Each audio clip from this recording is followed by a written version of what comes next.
don't think I can summarize or even guess as to exactly what the next talk is about, so I'm just going to let it happen.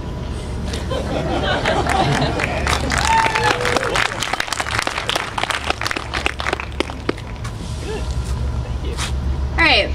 We have a lot of different ways to express ourselves in this day and age. We have a lot of different things to say, but what's really important is knowing what our identity really is, what's underneath our clothes, and we have to have a real idea of that. Now, when I submitted my proposal, someone said, well, my identity is not underneath my clothes, it's between my ears. This is what's between my ears. So with that, we know we can't really see each other's brains. We don't know what's going on inside. We don't know what neurons are firing. We don't know.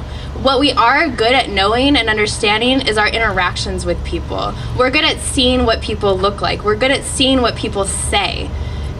Then that's how we know.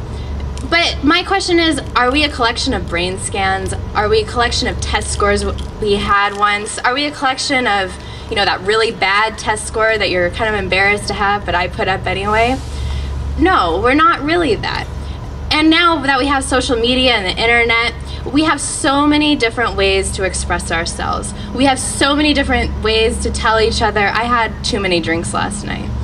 Also, I'm guessing that most of us have been on Twitter, and we know that the full story can't be told in 140 characters.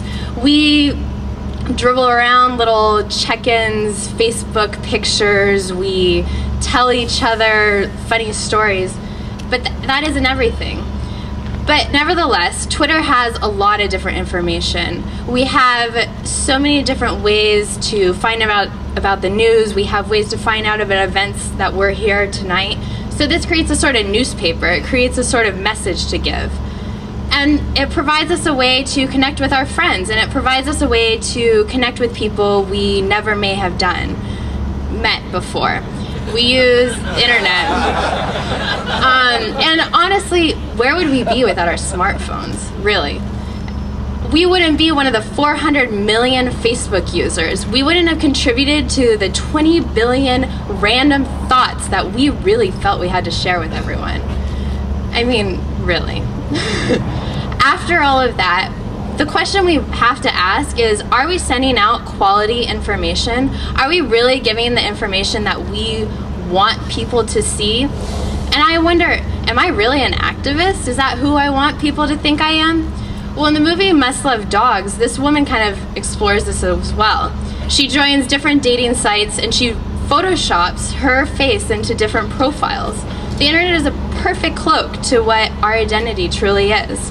And clothing, that's the first thing we see about people. This is the same couple photographed 4 different ways, and it gives you a totally different idea of who they are and what their clothes say about them. But underneath all of that, that's where our true qualities are. It's not the clothing we wear, it's not the 140 characters that we tweet, it's the things that we're thinking. It's our interactions with people, our impressions from other people. And the question is are you making the right decision? Are you making the right decision about what you're telling other people? Are you packaging your product as a company the right way to tell people how tasty that chocolate bar is? Well, I use my middle name because it shows how unique I am. And then I asked a bunch of my friends, well, what do you think of me? This is what companies should be doing. This is why we're here. We're consuming your product. Ask us what we think. And if you don't like what we're saying, you should be repackaging yourself. You should be repackaging that chocolate bar that's so tasty and we just don't get how tasty it is. And once you've thought about this and you've decided that no one gets how tasty your chocolate is, you should really think about who you are, what your core values are. When I go to my yoga mat, I return to the true essence of who I am. I think about the qualities that I want to tell people about. I think about how I want to treat other people. So with a combination of well thought out values that are solid, a presentation that makes sense, good PowerPoint slides, and a name that truly represents you, that's how you control what people think about you. Now, things are changing. Like I said, neuroscience. Our neurons are changing with every interaction we have. Technology is changing. I hope most of us change our clothes every day.